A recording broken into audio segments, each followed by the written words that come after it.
here with senior defensive end Desmond Prejean. The Demons coming off a bye week, and Desmond, I know a lot of people talk about getting healthy during the bye week, working on things. For you, it's kind of been a longer process to getting healthy. How has that journey been, getting back from the knee or the Achilles there? The knee after the Grambling game last year. I know it's been a long process, one you're happy to have fought through. Yeah, it definitely wasn't easy by any means. It wasn't easy by any means, for sure. But it was definitely worth it to be able to get back on that field and just be able to play football again. It was just surreal. So you get a sack in the Grambling game last year. Mm-hmm. I think it happened on Celebration. Yes. I know it's a tough thing, but it really seemed like, going into last year, I think you were really poised to kind of have a big kind of breakout season. Mm-hmm. When it happened, what was your mindset? What were some of the things that were going through your head? I couldn't believe it, honestly. I knew I had really worked my tail off to get to where I was and had a great offseason, was ready for how things were going and looking forward to a good season, not just for me, but as a team in general. I thought we had a really good team last year.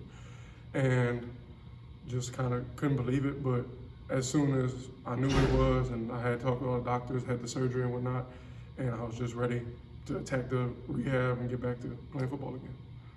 Go through camp, you get to camp, I know there's a little bit of setback there too. Mm-hmm. At that point, did you feel like maybe the senior season was never going to happen for you? I didn't know for sure. It was frustrating, definitely kind of disappointing at the same time, because I went through the whole rehab. Ashley and all the trainers and therapists had done a great job getting me ready to go for the season.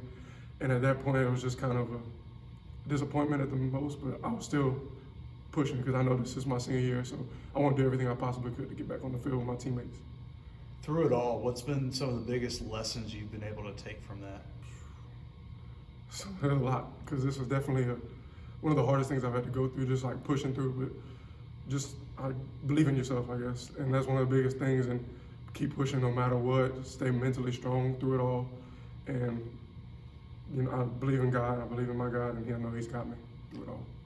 For you, just getting back on the field, even if it's for 3 or 4 snaps a game, mm-hmm. That's got to feel like the culmination of something that you've really worked for. Right, definitely. It doesn't matter. To me, even last year, I know I had a starting job last year, but I had to come to the conclusion it didn't matter how much I played, as long as I can get back on that field and be able to help my teammates and help us get wins and victories. That's really all it was about, and especially this year, that was the main focus for me. What was it like the first time being back on the field? In a game situation, not just in practice. Yeah, it was. Once the most nervous part was once Coach Love had talked to me. He was telling me, "Okay, you're going in," and it was sitting down for a while, kind of just nervous about getting back in there.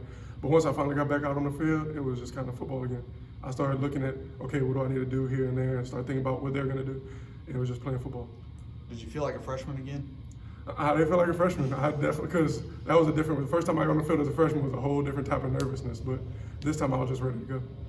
All right, well, things haven't gone the way you guys want them as a team. What did you guys take from this bye week as you head into facing Nichols? I think definitely just trying to get healthy. Coach Laird preached that all week, trying to get players healthy, make sure everybody's doing the right things, and just staying the course. We've been doing things a certain way so far, and we've been trying to. Coach Laird's been preaching a certain way of practicing, a certain way of taking care of our bodies and doing things off the field, and it's just staying the course and believing in ourselves, and that's really what we've been focusing on. Coach's attitude, a lot of times people say it comes from the top down. What is his attitude? And he's kind of relentlessly positive, I think. Yeah. What's that meant for this team? I think it helps us stay up, because it's not easy being on the losing side so many times when we go out there and there's been weeks of practice where I thought we worked our tails off, had a great week of practice, and just for the outcome to not come out the way we wanted it to, it's kind of disappointing. But him staying positive keeps us up and keeps us motivated to come back to work each and every day and put the work in that we need to get a victory finally. When you look back at your time where you were kind of on the sideline away from playing, mm-hmm. What did that different perspective teach you about maybe not just, probably some technique kind of stuff as well, but how did it help you see the game differently? Mentally, I think, honestly, because they always talk about mental reps, and as a freshman, I didn't think, mental reps, that's whatever, but really now that I'm older now, and I was like, I take back mental reps, I look at how things worked, and Coach Lucas, he's talking about fitting gaps and stuff like that on defense, and I would look at that stuff and get to actually understand what he's talking about. And I think also it just helped me to be able to be in more of a supportive role for my teammates, and that was pretty cool too. To just kind of a humbling experience, I guess. This is one of two trips kind of down along I-10 for you guys this year, especially close. You're from Lafayette, or the Lafayette area. Yes, sir. How nice is it to go, close to home? I know it's obviously not far from the Lafayette to Natchitoches, but you're a little bit closer to home. I'm sure the family's going to be there. Oh yeah, definitely. My mom and my dad already talking about getting tickets and all that stuff. So it's gonna be cool to be back close to home. I think it's gonna be exciting, and we're battling for the real issue. That's always fun. So All right, Desmond, thank you so much. thank you, appreciate it.